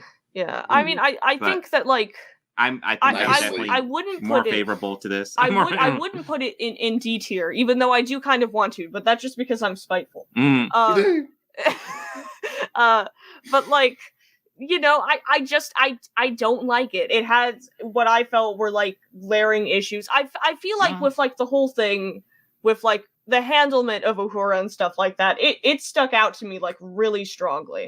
Because after all of those other movies where Uhura did like basically nothing, I was thinking to myself, like, listen, the 2000s it should be better, Mhm. you know? It Right, should yeah. be better. And, like, I feel like the main scene that Uhura was in... okay, so let's talk about Uhura's... I'm gonna tell you everything that Uhura does in that movie. Okay. Break it down. She gets hit Give it to on me. in a bar. Okay. By Shatner. Yeah. Well, not Shatner. Well- Kirk. She is roommates with a woman that Kirk is sleeping with. She goes in there. She goes into that room. She immediately decides to strip for some reason. And then she As you do, reveals as at you the do. end that she knew that Kirk was in there the whole time. Kayla, who is he? Who's who? The mouth breather hiding under your bed. You can hear me breathing? What was that? I don't understand any of that at all. This is And then- character development, And then, Ashlene. and, This then, is char- and then later, her big main addition to the main plot was, wait for it, she's Spock's girlfriend. Oh, yeah. Mhm. Yeah. I just couldn't. I just could not. You're That's making wild. good cases. I was leaning towards A tier on this one. I was, but you're making good cases. And it is a product of the time. It is so Yeah. much a product of the time. And it's This like, I movie's guess like a she- roller coaster. Oh, go. Yeah. It's like I guess she like does more in this movie than she did in other movies, but like I don't think that's necessarily better. Mhm. Yeah, it's like a roller coaster ride for me. I enjoy it for what it is, but it's like, it's not really a good movie. Yeah, Uh, I think one of the main things that stops me in this one is like, listen, I enjoy a good action movie as much as everyone else, but like, you know, I'm not like a big action movie fan per se. Mhm. Like if it's like Mission Impossible and they're doing all sorts of like wild crap, like whatever, I'll bite. But like if we're just doing like an action movie, like I feel like, especially if it's like a fantasy action movie for some reason, like I need something else. I really do. And I don't really know what else to say except that I think that I'm maybe like not as into action movies as a lot of people are. That's fair. Fun fact about Zoe Saldana: she's the 6th actor of all time in terms. If you were to rank actors by their box office takes, she is the 6th highest grossing actor of all time. Yeah, it doesn't surprise me. She's probably the highest grossing actress. Good for as her. well. Scarlett I know that Johansson is number 3. Oh, really? Oh, Yeah, yeah, Avengers. yeah, Okay. yeah, that makes sense. I mean, I know that she's also in Marvel, so Mhm, yeah. that probably helps her bench Well, check quite a bit. Well, I was thinking Saldana might. Actually, yeah, I was actually thinking Saldana might trump her because she also has Avatar. Yeah. Oh, she was in Avatar. That's cool. Oh yeah, That's she's cool, she's yeah. the female lead now. Yeah, I know. I was don't thinking know. she looked like familiar when I was watching it, and then I looked her up later, and I was like, "Oh, she's Gamora." Yeah, I can see that. She's been blue. She's been green. What color is she going to be next? Yeah. So I don't feel this is remotely D tier, and I don't even know if I want to put it in C tier because I know B seems there's a good. movie coming up that I wouldn't put in D tier, but it's definitely worse than this one. So I guess for me, B is the lowest I would put this one. I believe very strongly in the C ranking. Mhm. I would not put this at this. Listen, I don't really like. Like I the said, movie in I B, would leaning A. but I would not put that in. I feel like it's almost like kind of like I just wouldn't put it in like I don't even want it to like listen. I don't like Star Trek Free, but I really disliked this one. You know, if that makes any sense. This actually like listen. I'm not saying watching this was like worse than watching the motion picture, but I had more stuff to actively be mad about. Lindsay, what are your thoughts on Star Trek 09? I'm going to go for B just because there's a performance in this movie that's kind of underrated. Eric Bana as the bad guy. Like, Yeah. it's one of my favorite line reads ever. I'm Captain Christopher Pike. To whom am I speaking? Hi, Christopher. I'm Nero. Yeah, just nonchalant, just like yeah, Just not caring What in the the fuck is slightest. Spock? I'm looking for Yeah. Spock. Okay, But this is this is like a Disneyland ride. Like, Yes. it's Yeah, not good, but I do enjoy it. I do I enjoy it, apologize, Ashlene. I agree with everything you're saying, but Yeah. there's, like Yeah. Simon Pegg. I like this ship. You know, it's exciting. No, that's the thing. I think the cast here is great. I like Chris Pine as Kirk. I do. Yeah. I like Zachary Quinto as Spock. Although I think they've been pretty much knocking out the park with Spock actors, because I think Ethan Peck is fucking great too. You got oh god, Carl Urban as McCoy. Yeah, like physically he doesn't look like DeForest Kelley, but like he has the attitude perfect. Back home we got a saying: if you're gonna ride in the Kentucky Derby, you don't leave your prize stallion in the stable. A curious metaphor, Doctor, as a stallion must first be broken before it can reach its potential. Yeah, like, I know. It is right there. I know when I saw him though initially, I was like, I know this man. Is he from that one TV show? And he was from that one TV show. Yeah. Oh, which one? Which one? Well, you probably think of The Boys. Right? Right? I am thinking of The Boys. Oh, The Boys. Right. Like, what show is he in? No. Yeah. The cast here is great. Zoe Saldana. Yeah, she's very beautiful, but she's a good actress too. They don't give her enough to do, but she's good. This is why I want to see the Star Trek 4 of the Kelvin timeline. I just want to see these actors as these roles just being dorks. Yeah, like, and I feel like they were on the right footing when we get to it, but yeah. I feel like the whole thing with oh my goodness, I forgot what the sentence is going to be, but let me cook for a moment here. Okay, so she's cooking. Listen. There are movies. So, Spock actors. There has not been a single Spock actor that I have disliked. I feel like, in general, the Spock actors have been good. Yeah. I will tell you, though, that I felt like my appreciation of Spock's acting in these movies was kind of dampened by the fact that I just didn't enjoy it. For the record, Nimoy is still my favorite Spock, but Ethan Peck and Zachary Quinto, I think, do a great job. Okay, for me, I think Ashlene's made the passionate case. We'll put it in B. Maybe it puts it next to Search for Spock, which I think is all right as well. So, I have been and always shall be your friend. So next is fucking Into Darkness. Okay, I'm going to confess something, a deep dark secret. Okay. When I first watched this movie, I really liked it, and then every viewing after that, I watch it, and then I go, what movie was I watching? Because I'm not digging this one. Boo this man. Boo him. Absolutely disgusting behavior. Yeah, I know. Because I'm like, I don't know what Star Trek Into Darkness I watched that I really like, because every time I watch it after that, I'm like, this doesn't work. I despise this movie. You could not pay me to watch this movie again. I mean, that's not true, but I consider this movie an art crime. It is wrong. It is foul. It is dirty. It's a weird 9/11 conspiracy film. They build up a character saying his name so much, and 60% of the audience didn't even know why it was a big deal. Why this character was named that. John Harrison was a fiction created the moment I was awoken. A smoke screen to conceal my true identity. My name is Khan. Who? What? Sorry. Okay, I'm good. Let me breathe. Go ahead. Okay, so we want to talk about how Star Trek 9 drives us nuts because it doesn't involve Dominion War. Well, this one almost has the same thing going on. So I thought the great idea to do with the Kelvin timeline is, okay, if you really don't want to do something original, here's what you do. You look at original series episodes and say, hey, let's do that with a movie budget. Let's say the Doomsday Machine with a movie budget.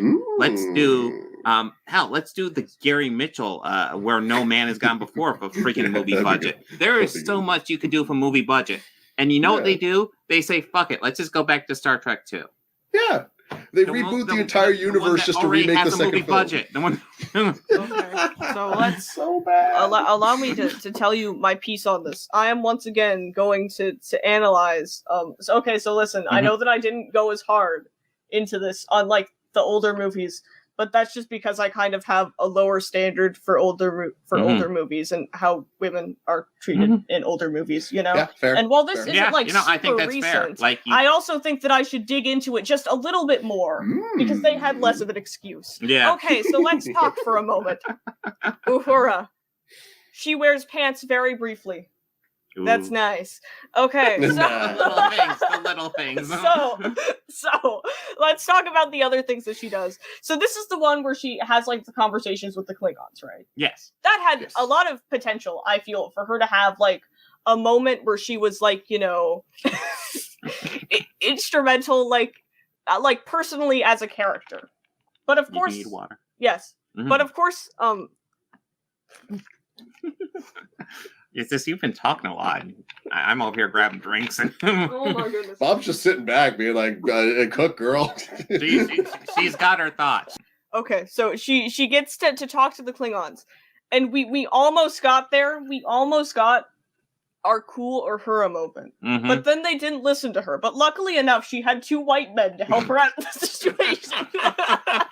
Yeah. Thank God. Thank God. And then later we have the character that I can't remember that was good at technology. I don't think I should have Scotty? to. No, the lady. I'm talking about women right now. Oh, Carol. So listen, Yeah. I don't think I need to explain anything about this. That scene was so I don't think I need to explain my opinions. But there is a nearby planetoid. I can open one up there, but I will need some help.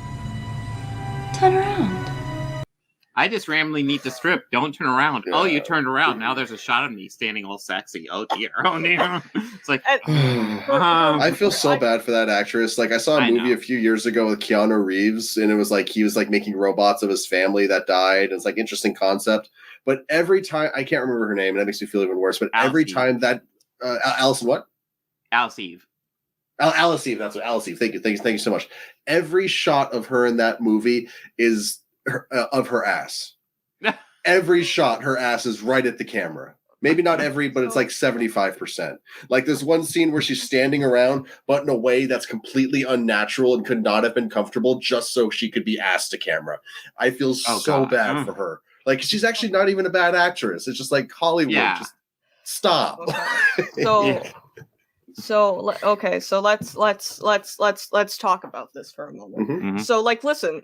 She gets to do some tech stuff, I guess. Yeah. I don't think we like see like a whole lot of that from what I remembered. We do get to see the whole thing where they open up like the things, though. Of course, she didn't do this by herself. Of course. Yeah. We need she had a white man to help. We need a man to help her, and so then you ask yourself, okay, well, what else does she have to do? She has clearly is an important character in this movie. So what she does is she goes up to her white male father and is like, please, please. I don't believe that the man who raised me is capable of destroying a ship full of innocent people. But Dad, please. And that is what she does in the movie. Well, yes. I think like that's the thing. So like I watch this and like the Peter Weller stuff almost kind of works for me. Like him as like this Starfleet admiral who's like a complete fucking dick and like, you know, he's, you know, Section 31, I'm making this super ship that's gonna fuck your shit up. That stuff almost works for me. You park on the edge of the neutral zone, you lock on to Harrison's position, you fire, you kill him, and you haul ass. I guess we haven't even brought him up yet. Benedict Cumberbatch Khan. So Benedict Cumberbatch, good actor. I like him as an actor.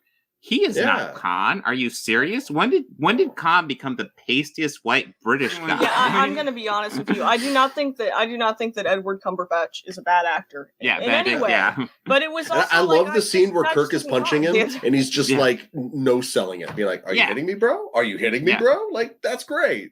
Yeah. No, they're like, I don't know if I can quite D-tier this one, but like it's. I don't know. I could probably talk into I it. would D-tier Well, it. Lindsay, you sound like you were D-tier on this one as well. Oh no, I'm in once again. We're creating a new category: crime against art. Oh, okay. Really, my plan for the first 2 movies was I would put 2009 in C, and then I put Into the Darkness in D. Yeah, that's how we level it out. That's how we make it. That's how I we guess make it. I can be talked into D because like I I think this one's better than Battle Frontier and Nemesis, but it's probably not much. I admit it's a very personal thing that makes me call this almost as bad as the worst movie ever made, Tomorrowland. But so I will give greater weight towards your guys' opinion because mine's entirely emotionally driven. Put it in D. Put it in D. Listen. That's the thing. Like, I don't know if it quite deserves D tier, but like, I can be talking to it because it's not good. It's not good at all. It screams opportunities. Like, you know what I like here? There's the super ship, and then Khan takes it over. Fucking Khan again, because God forbid we do something original or remake something that could be remade. Anyways, Khan takes it over, and then Spock gets the upper hand by like beaming over the torpedoes, and then he sets them off, and I love that. I love that. And it's like, and then I think it's almost immediately followed by the Kirk dying scene. And it's like, I think the actors do okay, but it suffers because it's so much an homage to the second one. And of course, we have to bring the dead back to life again because this is such a good. Oh God, we didn't even bring up how Khan's blood cures death. Magic blood. Oh my God. Oh my. Literally, they teleport from Earth here. And then they teleport from Earth to Klingon to what's a Klingon homework called? Kronos. Kronos. He teleports from Earth to Kronos. They bring people back to life with magic blood. It's just yeah. If you're gonna bring someone back to life, I'm telling you, and I'm telling you this right now. You need to take it seriously. You can't just do it. Mm-hmm. I can't even think of one example of a character being brought back to life that was done in the way where they just came back that I actively enjoyed. Mm-hmm. I can think of examples of characters being brought back to life, but not in the manner we're talking about. There are ways to sell it. But Buffy did it good. Harry Potter does it pretty good. Trying to think of more than that. Mm-hmm. It's a tough sell. I know. I liked. Didn't I like Stargate when it did it? I don't remember. It's been a while since I've seen Stargate. Stargate did it a few times. They like to kill Daniel. Daniel Jackson dies at least twice in that series. Isn't it 3 times? And then you sell around at the end. So yeah, exactly. Yeah. Now I kind of want to rewatch Stargate. But anyways. It's so good.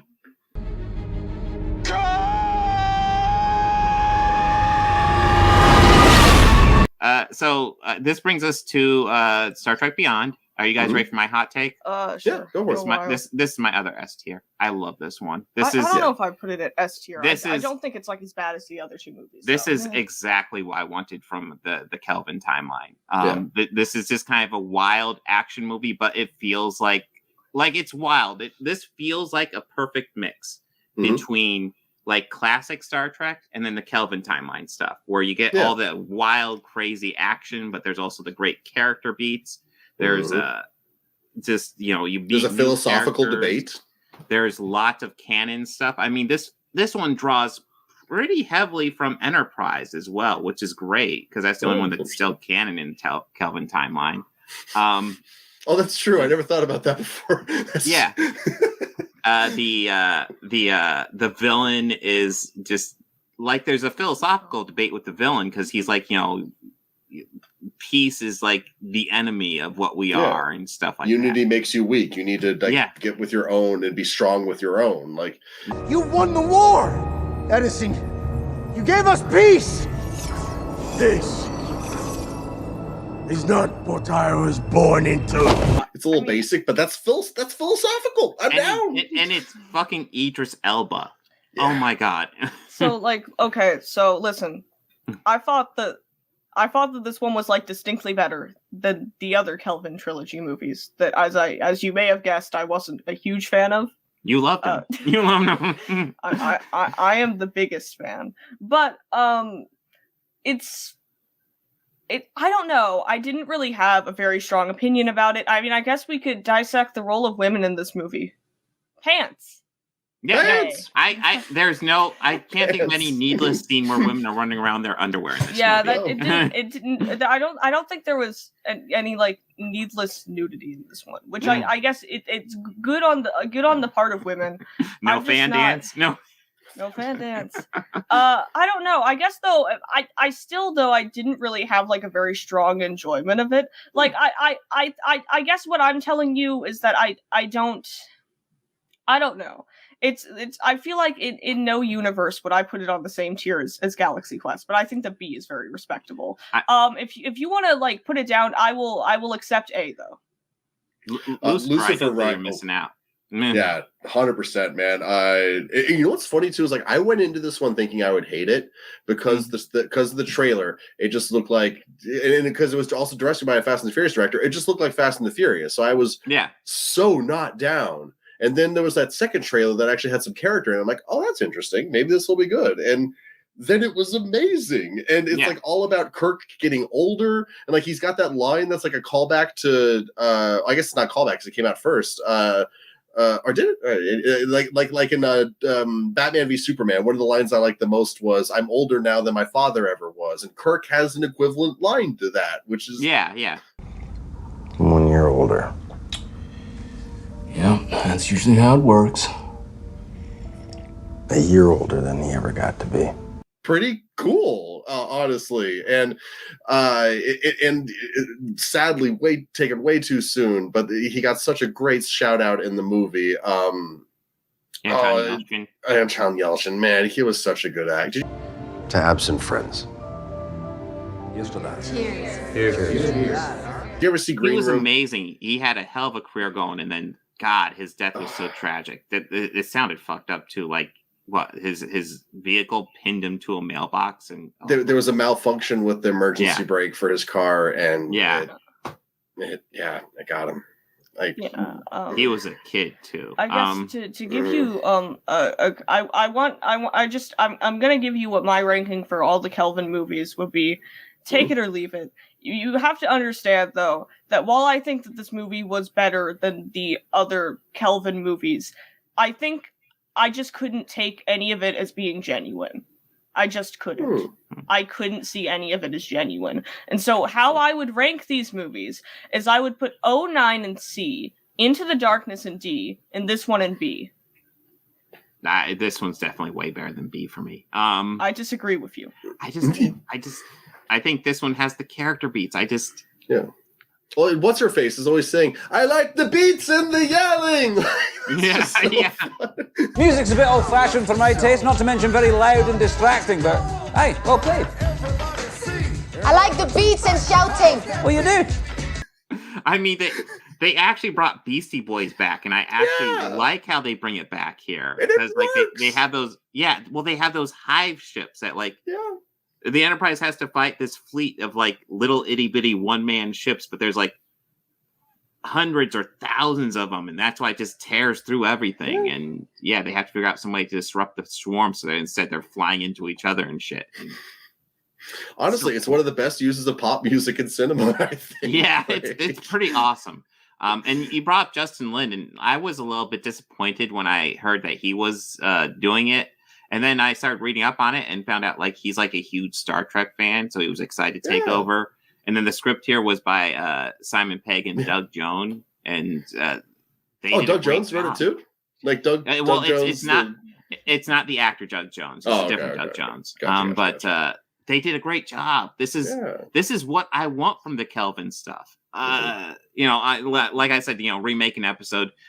I think that opportunity is still open, or just do something original like this. Don't do Wrath of Khan again, please. You can't really compare this to any other movie or really any other episode. Really, it really is its own thing.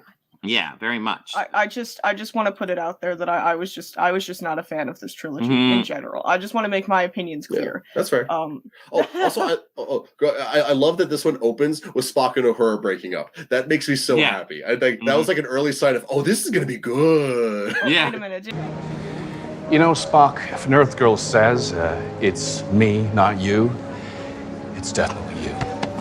Uhura do anything in this movie? I honestly can't remember. She's the main one who has to deal with the bad guy throughout most of this movie. She has the most scenes with Idiot. She has lots of scenes with the bad guy, and then she is also the one that identifies that he is actually a human. Yep.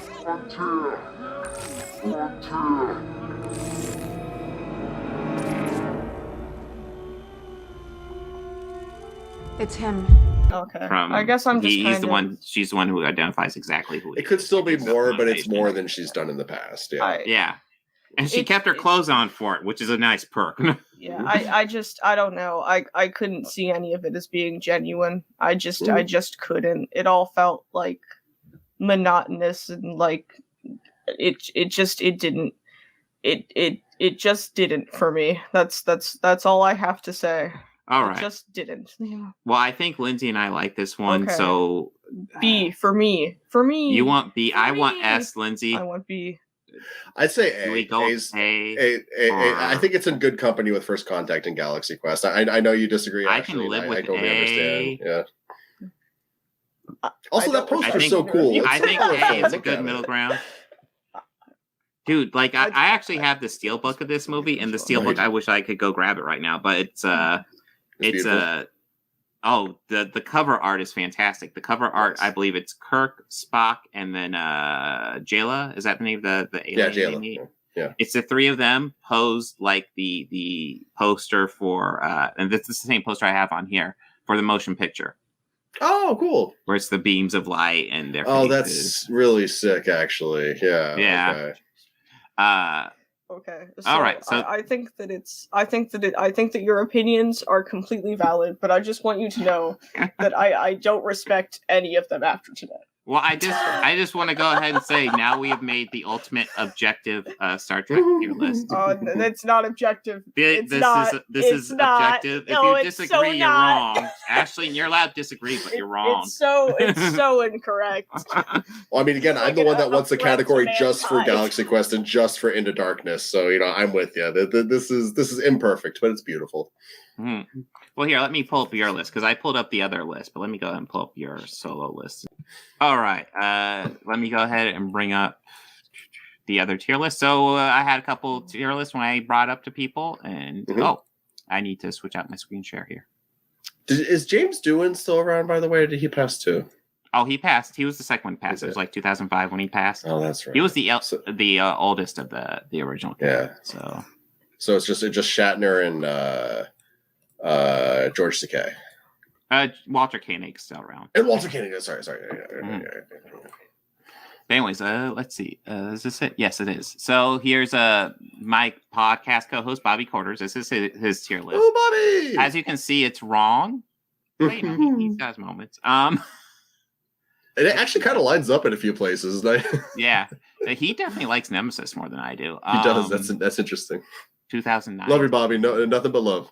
Yeah. Oh, wait a minute. He has the Kelvin trilogy like I would like he him has to decently be. loved. He does, actually. Yeah. I love Beyond, though. I just love Beyond. Let's see. What's his top three? Oh, he definitely has 3 higher than I would put it. Is that 3 in S tier? I can respect that. Yeah, S tier. Oh, 2, 3, and 4 curveball. S tier. 2, 3, 4, 6, and Galaxy Quest. Well, let's be real. 2, 3, and 4. As much as I don't like 3, it's a good trilogy. It works. Yeah, it's a really solid does. trilogy. Yeah. That's like the Star Trek trilogy right there, Yeah. and it's a good one. Okay, so next we have this is this. Oh no, That's this mine. is yours. Yeah. Yeah, Lindsay. So here's Lindsay's. Yeah, and you made extra ones. You have the Perfection tier and the Crime Against Art tier. I don't know. I think from a raw filmmaking standpoint, I think 5 is the worst. Yeah, but you're not wrong about that. Nemesis, like I was actually going into this thinking Nemesis might be SC tier because I wasn't thinking I had 2 D tiers, but just talking about it, I was just like, that's fucking D. Ugh. Yeah. And then Into Darkness is one that like I said, literally every time I watch it from now on, I like it less and less. And just the idea of me liking it the first time I watched it kind of grosses me out now. It's bad. It's like, why? I don't know. I don't know what was going on in my head. I don't know what have you done with my father. I don't know. I don't. Who are you, Robert Setlock III? Oh dear, I'm getting called out. I should not said your last name online. I'm sorry. My bad. It happens. It happens. It's in my page. videos. Yeah, I have an IMDb as well. Have an IMDb page. Ooh. It doxed me. IMDb doxed you. Oh, I feel so burned. IMDb. Oh no, IMDb dox. Oh no, that doesn't work. I am dox. I'm gonna stop. I'm done. I am dox B. Yeah. There you go. Thank you. That's what I was trying to do. Yeah. Generations in A tier. I can't live with that. I'm sorry. Boo. Okay, that's out. Okay. I'm gonna have to take another moment to look at this little list here. Okay, so once again, the rankings for the Kelvin trilogy are wrong, but I will accept that. Yeah. I'm sorry, Ashlene. Do I need to sit down and have you just watch Beyond again? Because Beyond is so good. I'm not gonna like it as movie. Even if I have a higher appreciation of it, I'm still not gonna like it as much as you do. I'm not asking you to like as much as I do, but I think it's better than you're giving it credit for. I really do. It is. I don't get me wrong. It is definitely better than the other Kelvin trilogy movies. I just can't take it seriously in any respect. All right, and then next one. What was that alien and Beyond that like hid the thing in the back of her head? That was so. Oh cool. Yeah, that was so cool. Yeah, like. Sorry, Ashlene, but that's it. I'm not gonna. I think that it's kind of better, but I think that's not saying a whole lot when it comes to the other. All right, and the next one came from Morgan, Dane's co-host on his podcast. Oh Fapcast. No! Let's see what have we got here. Oh, they got Beyond an S tier too. Absolutely terrible. Based I can't Morgan, respect any friend. of you anymore. You're awesome, Morgan. No respect. Okay, so. Okay. I'm okay with 6 being an S. I weirdly am. I'm just honestly, I'm They have just skimming through here to see what you guys think of the Kelvin trilogy, and really that's it. they ended up with the exact same D tier as we did in our list. Yeah. And then C Galaxy tier Quest and B. No, get out of here. Oh yeah, no, that's Galaxy not so Galaxy hot. Quest is better than Beyond. Yeah. It is. I don't know if I'll go that high, but it's I good. would go that high. Perfect movie. Perfect movie. All right. Miners, not miners. Yeah. I know. Galaxy Quest and B. What Morgan? No. Objectively incorrect. Yeah, objectively the incorrect answer. I think that's all I got lined up. That was fun again, guys. That was fun.